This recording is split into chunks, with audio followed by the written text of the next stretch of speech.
ভালো আছি তো বন্ধুরা সবাই। আজকে আমি একটা খুব সুন্দর রান্না নিয়ে চলে এসেছি এবং এটা এখনই করে খেতে হবে এই সিজনে। যে বাজার থেকে আমি ছোটো ছোটো আম এনেছে আমাদের অনেকগুলো, তো দুটো চারটে খেয়েছে। আমটা খুব মিষ্টিই ছিল, মিষ্টি আমেরই এটা করে। ওই মিষ্টি আমগুলোকে আমি ভালো করে ছাড়িয়ে নিয়েছি। আর কী দিয়ে কী রান্না করি চলো দেখাবো। খুব ভালো লাগে গোটা গোটা দেখলে মনে হবে ডিমের ঝাল হয়েছে, কিন্তু ডিম না, ওটা হলো ছোটো ছোটো আমের আঁটি চচ্চড়ি। আমার মা বলতো ওটা আঁটি চচ্চড়ি। আমরা ওটাই ছোটো থেকে শিখেছি, মায়ের কাছ থেকে এই রান্নাটা শিখেছি। পোস্ত বাটা দিয়ে করব। চলো কীভাবে কী করি তোমাদের সেটা দেখাবো। আমগুলোকে প্রথমে সুন্দর করে ধুয়ে খোলা ছাড়িয়ে রেডি করে নিয়েছি। এবার দেখো কড়া বসিয়ে দিলাম, কী করছি দেখো।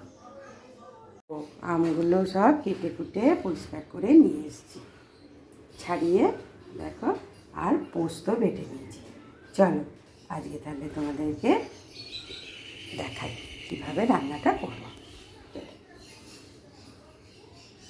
কড়াই বসিয়ে দিয়েছি, কড়াই দিয়ে দেবো তেল দিয়ে দিয়েছি।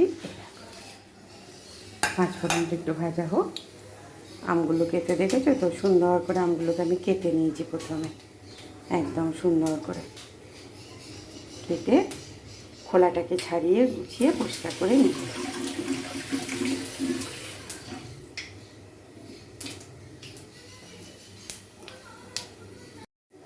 দেখো আমগুলোকে আমি পরিষ্কার করে একদম গুছিয়ে বাগিয়ে নিয়েছি। এবারে কড়াই তেলটা গরম হয়ে গেলে দিয়ে দেবো।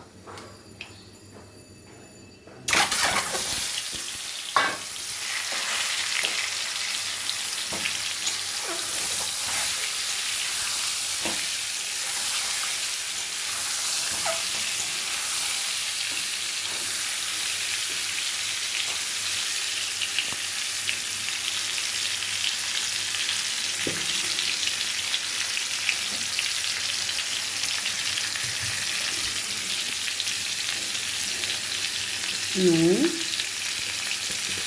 তবে পরিমাণ মতো দিতে হবে, কেননা এটা মিষ্টি আম তো, এটা টকা নয়।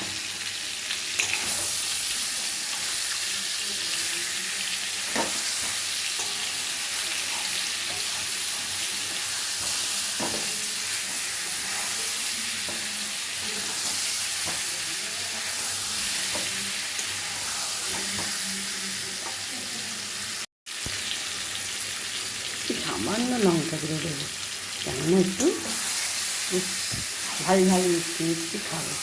আমটা ভাজছি, কি সুন্দর একটা গন্ধ বেরোচ্ছে গো, খুব সুন্দর একটা। দেখো না, মনে হচ্ছে ডিম ভাজছি, দেখে মনে হচ্ছে গোটা গোটা ডিম ভাজছি।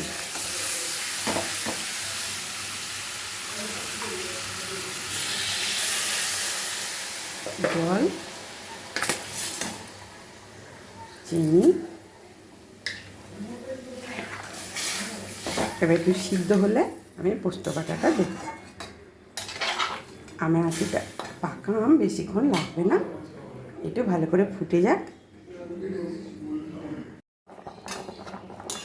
কি সুন্দর কালারটা, এমনি পাকা আম, ওতে হলুদ দিয়েছি, একটু সামান্য লঙ্কা গুঁড়ো দিয়েছি, কালারটা খুব সুন্দর হয়েছে, মনে হচ্ছে ডিম ফুটছে। দেখো এবার দিয়ে দেবো যে পোস্তটা বাটা আছে, সেই পোস্তটা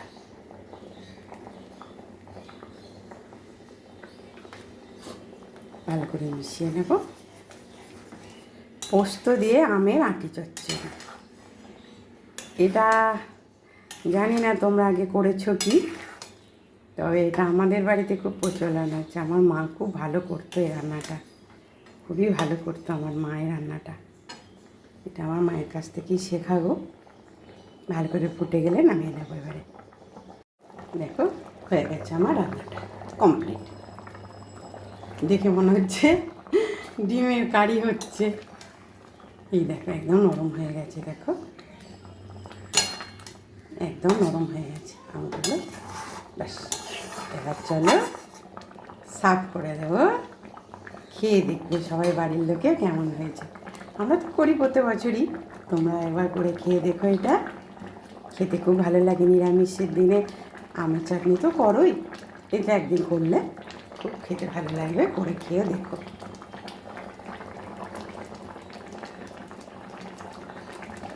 বাড়ির লোকেরা ভালোই বলবে। টক টক মিষ্টি মিষ্টি আমটা, আমাদের এই আমটা খুব মিষ্টি, আর অনেক সময় তো আম আসে একটু টক টক, সেটা দিয়ে করলে মনে হয় আরও টেস্টি হতো। এটা একটু বেশি মিষ্টি আম, একটুখানি চিনি লাগলো, হাফ চামচের 1 চামচ আর একটু 1.5 চামচ চিনি দিয়েছি আমি। চিনিটা আমি দিয়েছি কারণ আমটাই তো এত মিষ্টি, চিনি দেওয়ার প্রয়োজন পড়ে না।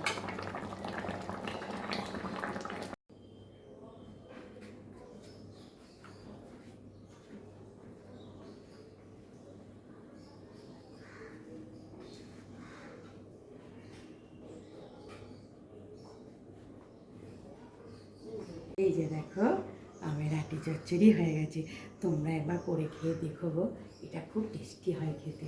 হ্যাঁ, বাচ্চারা খুব খুশি হবে, মিষ্টি মিষ্টি আম তো আমের মধ্যে। দেখো এটা তোমরা একবার করে খেয়ে দেখো, মিষ্টি বেশি দিতে হয়নি, আমগুলো খুব মিষ্টি ছিল, 1.5 চামচের মতো চিনি লেগেছে। তোমরা একটু করো, করে খেয়ে দেখো এটা কেমন হয়েছে।